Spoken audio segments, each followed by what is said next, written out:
How should multinational companies manage currency risk? What is the proper governance structure between headquarters and foreign affiliates? Is there a trend towards FX centralization? Welcome to CurrencyCast. My name is Agustin. I'm the Senior Financial Writer at Kantox and your host.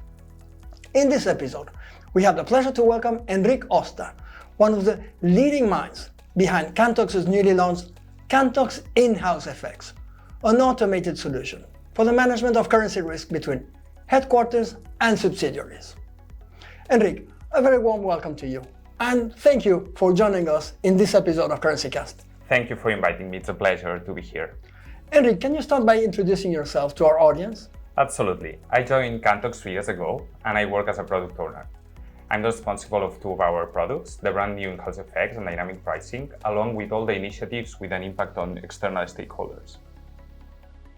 Every day that passes by, we seem to encounter a new article, a new piece of research work, a new Treasury survey pointing in the direction of centralizing Treasury operations. Now, every major Treasury survey agrees on the following point. The need for better cash and liquidity management solutions has surged after the events of recent years, pandemics, wars, inflation, and even some high-profile bank failures. Now, the much talked about episodes of polycrisis, mega threats, and predictable unpredictability have so far failed to derail the world economy. Yet, treasurers are taking no chances. They're actively responding to those perceived risks by centralizing treasury operations.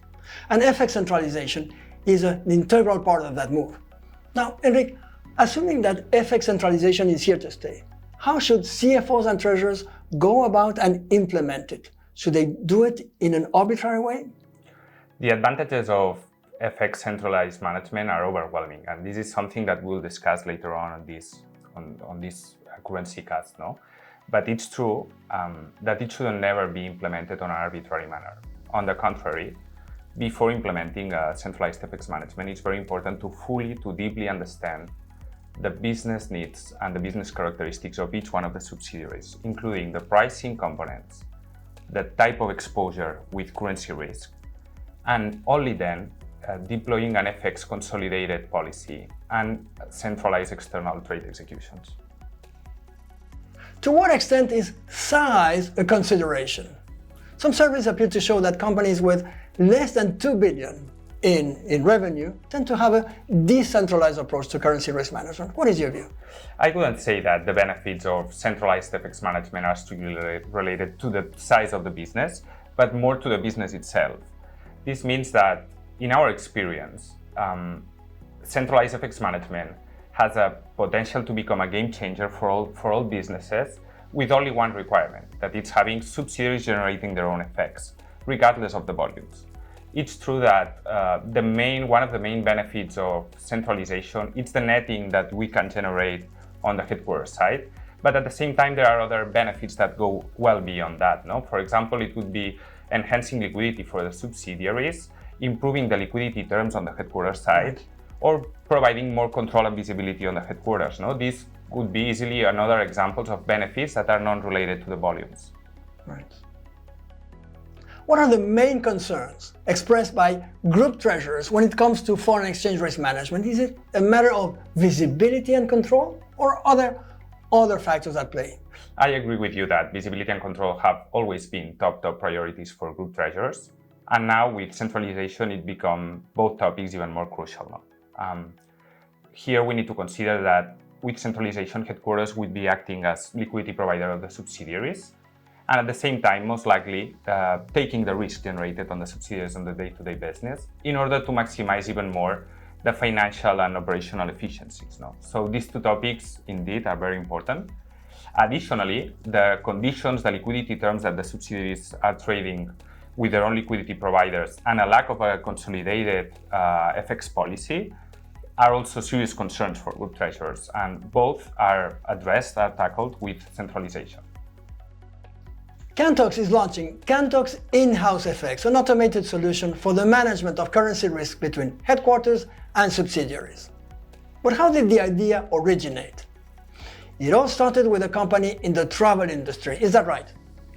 It's right. Kantox, everything started in 2021 when Kantox started to design, to scope a solution in order to help our clients to move towards centralization. But it's true at the same time that a very important client for us, with 23 subsidiaries all around the world, decided to do this important step with us. No? So they were very interested on centralizing all the exposure on just one trading entity in order to maximize the netting before trading externally with their banks. And at the same time, they were very interested in simplifying the process as much as possible on the subsidiary side by offering 24/7 liquidity. What are the main pain points addressed by Kantox In-House FX?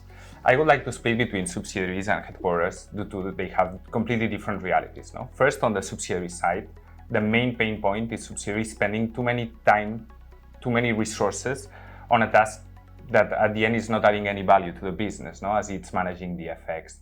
On the other side, the lack of influence, the lack of power from a subsidiary with their banks, with their liquidity providers in order to negotiate better terms. No? And then on the headquarters side, the lack of having a consolidated FX policy has a strong impact on the control and visibility over the group and the day-to-day trading activity of the subsidiaries. And then, last but not least, not capturing from a headquarters point of view all the potential FX gains generated by centralization. As we discussed earlier with topics such as netting or forward point optimization, these are potential gains that headquarters is not capturing. Enric, describe, if you will, how Kantox In-House FX works. Sure. The process starts with subsidiaries sending to Kantox via API or CSV the exposure that they generate on a day-to-day business. Immediately after the exposure is received at Kantox, and it's managed according to the FX policy set at the subsidiary level, but very important, previously defined by headquarters. Depending on the market conditions and the FX policy, at some point Kantox will be triggering internal trades with headquarters as a liquidity provider. At this very point, some conditions will apply if headquarters decides to do so. One of them is the markup. Headquarters can decide, depending on the volume, the currency pair, or the tenor, apply one markup or to the other. That will be embedded in the rate of the internal trade. At the same time, headquarters also can set validations related to the same conditions that I said. No? If the internal trade bypass these conditions or headquarters decide to don't apply it, and the internal trade will be immediately executed, and it will be created a piece of exposure equivalent on the headquarters side. And here we will replicate the same process as we did with the subsidiary. The exposure will be managed according to the FX policy of the headquarters, and here is where headquarters can generate the FX gain that we were talking before, no? Because we will be receiving exposure coming from different subsidiaries with same currency pairs but different directions. So before trading externally, headquarters here can apply netting in order to significantly reduce the volumes to be traded with the banks. No? And all the process ends with just having one trading entity that it will be executing all the netted volume of the group with the liquidity providers of headquarters. What are the main differences between Kantox In-House FX and the solutions that already exist in the market?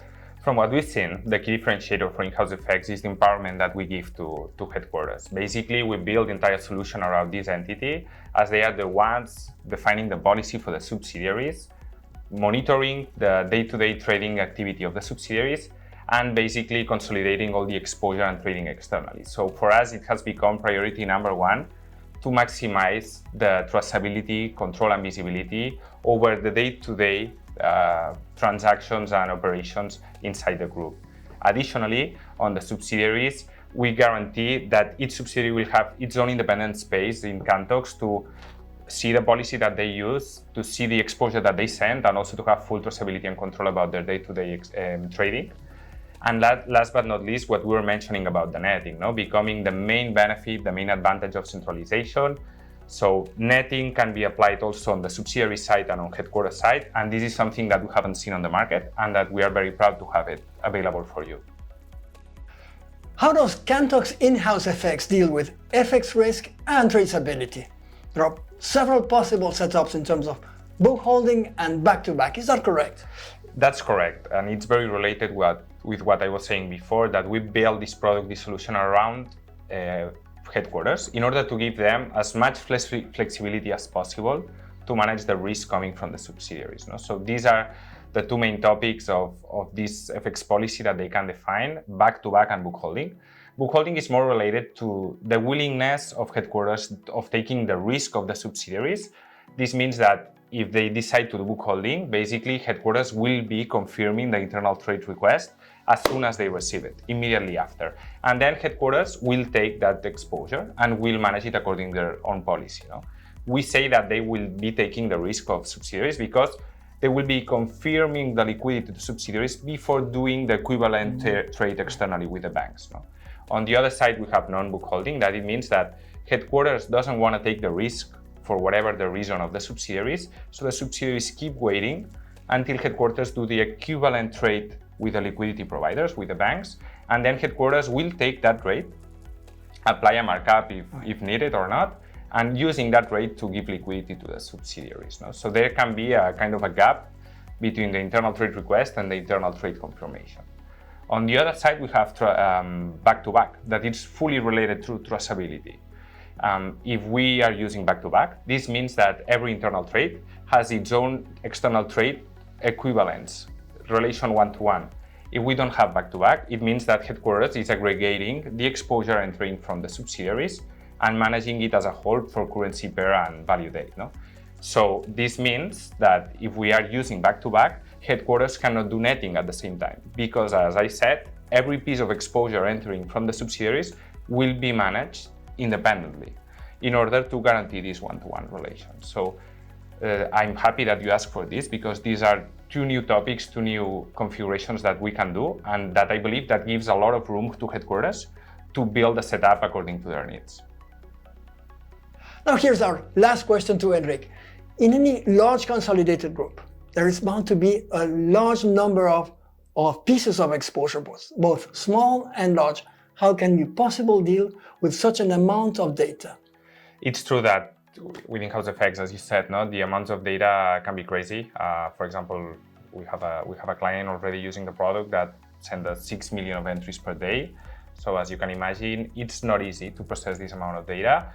Thanks to the amazing work done by our engineering team, we are very proud to say that we offer two very solid integration methods that in record time we upload all the data that the client sends us. One of them is, I said it before, it's via API. Here, after generating every piece of exposure, you immediately send it doing an API call to Kantox. And the other side, we have SFTP. Here you generate a CSV file, you drop it on a shared folder and you send it. And here, we are very proud of the last improvement that we did because basically what we do is we split the file in currency pairs, maximum 2,000 rows per file, in order to be able to process huge amounts of data at the same time. And this is something that internally and externally with our clients, we felt from the very beginning that it's a huge improvement, and we are also very happy to communicate with you that the solution is also very solid from an exposure capture perspective. Perfect. Enric Hosta, so thank you very much for being with us today on CurrencyCast. I'll see you next time. Thank you, it's been a pleasure.